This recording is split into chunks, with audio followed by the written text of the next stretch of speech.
Família, sabe quando o Mano Brown fala: às vezes eu acho que todo preto como eu só quer um terreno no mato só seu, sem luxo, descalço, nadar no riacho, sem fome, pegando as frutas no cacho? Então, ele tá falando de qualidade de vida. Vem com a gente no Economia Sem Caô aprender um pouco mais sobre isso.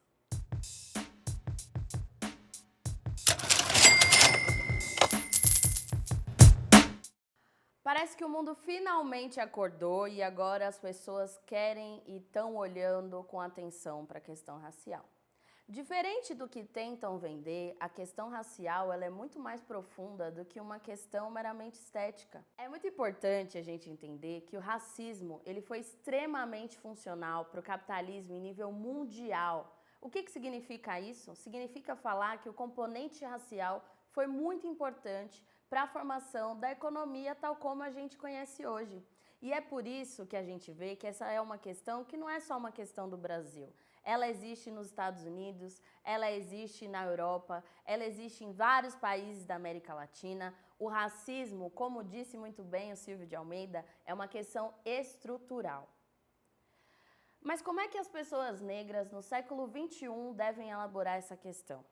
Aqui na No Front, a gente faz uma reflexão muito séria que é te convidar a pensar no futuro.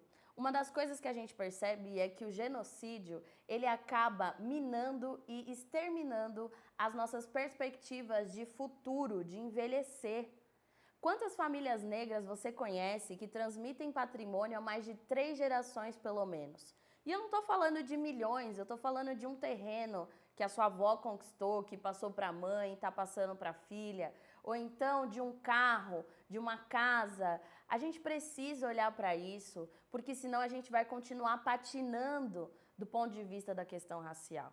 A gente precisa criar e garantir que as gerações futuras tenham condições mínimas para que a gente não tenha que ficar toda hora saindo do negativo. Eu quero ter condições para pagar curso de inglês para os meus sobrinhos, para que eles possam crescer falando inglês como qualquer criança numa zona rica da cidade.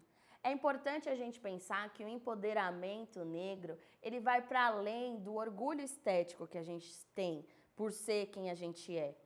Falar de orgulho e de empoderamento negro é falar da construção da nossa comunidade. Como é que a gente se organiza financeiramente para ajudar as nossas mais velhas, para ajudar os nossos mais novos? Como é que a gente aproveita de todos esses avanços relativos que a gente viveu nos últimos anos para que a gente faça disso uma transformação geracional de fato? Eu estou falando porque eu sei que do outro lado da tela tem alguém que provavelmente acessou o ensino superior pela primeira vez, acessou o ensino técnico pela primeira vez, e você sabe muito bem que para os nossos avós essas condições não estavam dadas. Mas olha tudo o que eles fizeram com o que era disponível para eles. E é por isso que a gente tem uma tarefa de levar essa geração para um outro patamar. Não cabe mais na nossa vida continuar vendendo o almoço para pagar a janta. A gente precisa entender como é que a gente vive com dignidade, sim, pensando que dignidade, gente, é o mínimo do conforto.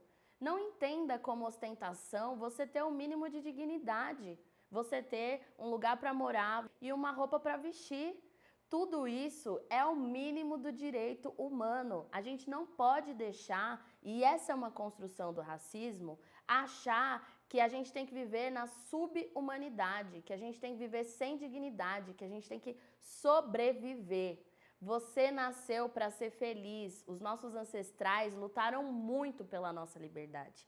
E é por isso que a gente precisa entender como uma tarefa organizar a nossa geração economicamente, pensar nas nossas finanças, investir na nossa saúde e investir no futuro dos nossos mais velhos e daqueles que virão. Preto e dinheiro não são palavras rivais. E por isso que a No Front vem te mostrando como é que faz.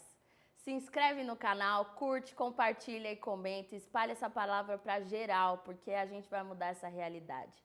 Vejo você na próxima.